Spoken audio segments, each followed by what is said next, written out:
നിങ്ങളുടെ favourite shows ഇനി ഒരിക്കലും മിസ്സാവില്ല. ഇപ്പോൾ C5 കാണും നിങ്ങളുടെ ഫേവറേറ്റ് ഷോ തികച്ചും സൗജന്യമായി. ചേച്ചി നോക്കിക്കോ, ഇതോടെ അവളുടെയും അർച്ചനയുടെയും പത്തി താഴും. ആതിര ഈ വീട് വിട്ട് പോവുകയും ചെയ്യും. ആതിര ഈ വീട് വിട്ട് പോണ്ടത് ഗർഭലസി പോയതുകൊണ്ടാവരുത്. ഒരു കുഞ്ഞിന് വേണ്ടി കാത്തിരുന്ന സന്ദീപിനോട് പിണങ്ങി വേണം അവൾ ഇവിടുന്ന് തിരികെ പോവാൻ.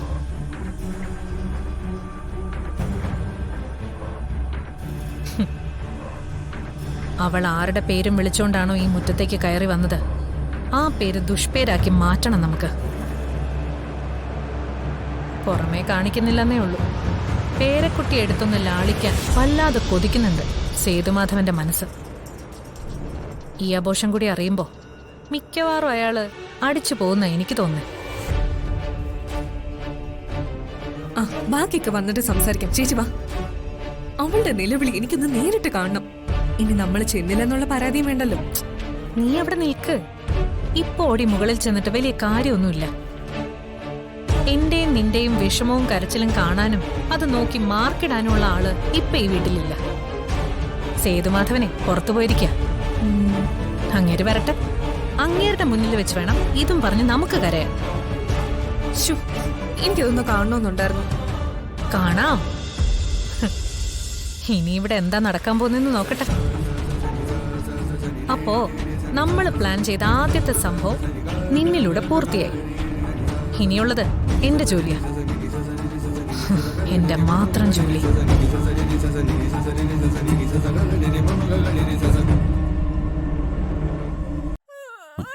നീ വിഷമിക്കണ്ടടാ, ചിലപ്പോ പേടിക്കാനൊന്നും ഉണ്ടാവില്ല. സച്ചി, ആതിരയ്ക്ക് എന്ത് പറ്റിയതാ? അറിയില്ല എടുത്തി.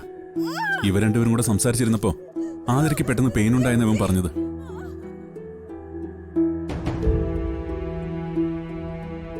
സന്ദീപേ, നീ ഇതിനിങ്ങനെ ടെൻഷൻ ആവേണ്ട കാര്യമൊന്നുമില്ല. ഇതൊക്കെ ഈ സമയത്ത് സാധാരണയാ. ഞാൻ പറഞ്ഞതാ എടുത്തി, ഇവനത് മനസ്സിലാവണ്ടേ. എന്നാ പിന്നെ നേരത്തെ ഹോസ്പിറ്റലിൽ എത്തിക്കാൻ പാടില്ലായിരുന്നോ? ആ, ഈ കണ്ടീഷനിൽ യാത്ര വേണ്ടെന്ന് ഡോക്ടർ പറഞ്ഞതുകൊണ്ടാ. ആ, ഏതായാലും ഡോക്ടർ വന്നല്ലോ.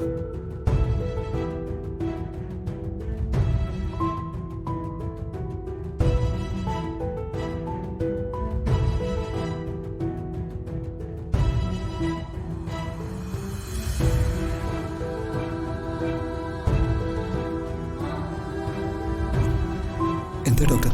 പേടിക്കാനൊന്നുമില്ല. ഗർഭിണിയായിരിക്കുന്ന സമയത്ത് വരുന്ന ഒരു പെയിൻ, അത്രേ ഉള്ളൂ.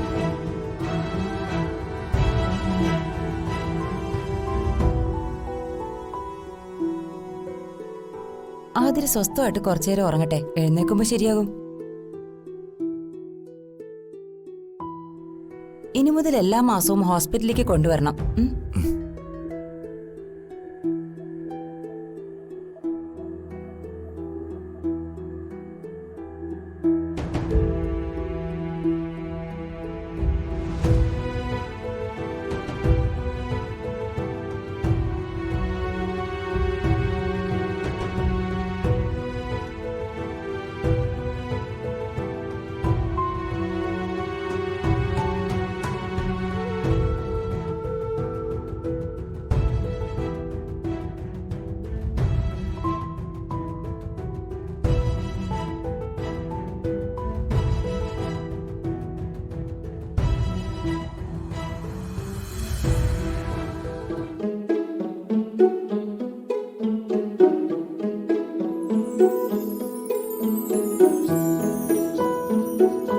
ആതിരേ,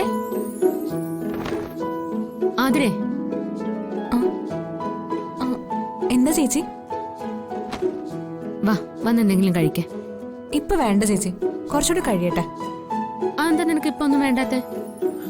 എന്തെങ്കിലും കഴിക്കാന്ന് കരുതി വായിലോട്ട് കൊണ്ടുപോകുമ്പോ ഛർദി വരും. ഇവിടെ ഉള്ളവരൊക്കെ കഴിക്കട്ടെ, അല്ലെങ്കിൽ അത് അവർക്കൊരു ബുദ്ധിമുട്ടാവും. അതിനിവിടെ എല്ലാരും കഴിച്ചു. അച്ഛനെന്തോ ആവശ്യത്തിന് പുറത്തേക്ക് പോയിരിക്കുക. ഇനി ഞാനും നീ മാത്രമേ കഴിക്കാനുള്ളൂ. എന്നാ ചേച്ചി പോയി കഴിക്കേ, ഞാൻ പിന്നീട് എന്തെങ്കിലും കഴിച്ചോളാം. എന്നാ ഞാൻ നിനക്കൊരു ജ്യൂസ് കൊണ്ടുവരാം. ജ്യൂസ് ഇവിടെ ഉണ്ട് ചേച്ചി. ജ്യൂസോ? കുറച്ചു മുൻപ് അനക്ക് ഇവിടെ വന്നിരുന്നു. ഞങ്ങൾ തമ്മിലുള്ള പിണക്കങ്ങളൊക്കെ പറഞ്ഞു തീർത്തിട്ടാ ഇവിടുന്ന് പോയത്. പിണക്കം പറഞ്ഞു തീർത്തന്നോ? അതെ, സന്ദീപിനെ അത്രയ്ക്ക് ഇഷ്ടമായതുകൊണ്ടാ അവക്ക് എന്നോട് ദേഷ്യം ഉണ്ടായിരുന്നെന്ന്. അങ്ങനെ അവൾ എനിക്കൊരു ജ്യൂസും കൊണ്ട് തന്ന് നടന്നതിനൊക്കെ ക്ഷമയും പറഞ്ഞു. ഇതായിരിക്കുന്ന ജ്യൂസ്.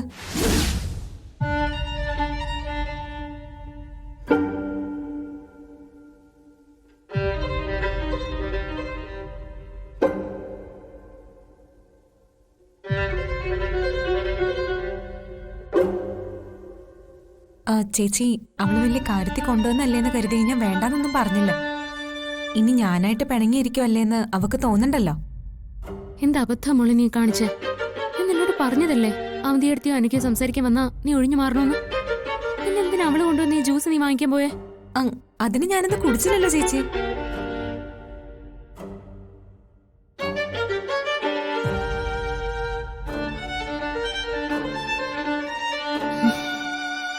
എന്റെ ഈശ്വരാ, ഇത് പപ്പായ ജ്യൂസാണല്ലോ.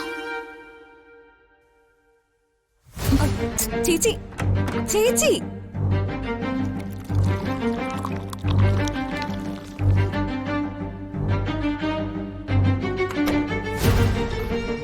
എന്തിനാ ചേച്ചി ഇത് കളഞ്ഞത്? അത് നീ കുടിക്കണ്ട.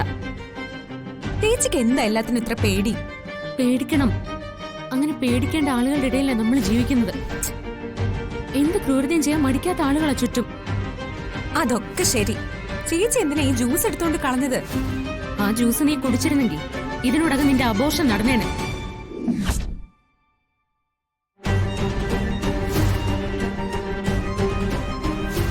അതെ മോളെ, ചേച്ചി വെറുതെ പറഞ്ഞതല്ല.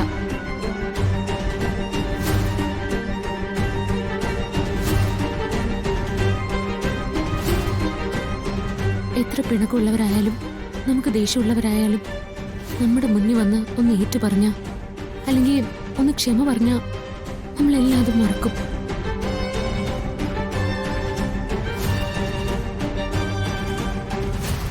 നിനക്ക് മാത്രമല്ല ഈ സ്വഭാവം ഉള്ളത്, എനിക്കും ഉണ്ടായിരുന്നു മുൻപ്. പക്ഷേ ചിലരൊന്നും ഒരിക്കലും നന്നാവില്ലെന്ന് പൂർണ്ണ ബോധ്യം വന്നതിന് ശേഷം ചേച്ചി ആ സ്വഭാവം മാറ്റിയത്. അതുകൊണ്ടാ ആരെയും കണ്ണുടച്ച് വിശ്വസിക്കരുതെന്ന് ഞാൻ ഇടയ്ക്കിടെ നിന്നെ ഓർമ്മിപ്പിക്കുന്നത്. ഇപ്പൊ തന്നെ കണ്ടില്ലേ, നമ്മളോടുള്ള അതേ ദേഷ്യം തന്നെയാ അവർക്ക് നിന്റെ വയറ്റിലുള്ള ഈ കുഞ്ഞിനോടും. നിന്റെ ഒരു ചെറിയ അശ്രദ്ധക്കുറവ് മതി നിന്റെയും സന്ദീപിന്റെയും മുഴുവൻ സ്വപ്നങ്ങളും തകർന്നു വീഴാൻ. നമ്മൾ കരയുന്നത് കാണുന്നതാ അവർക്ക് സന്തോഷം.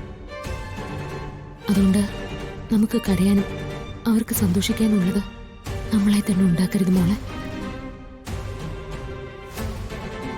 ഞാൻ പറഞ്ഞു വന്നത് മനസ്സിലായോ നിനക്ക്?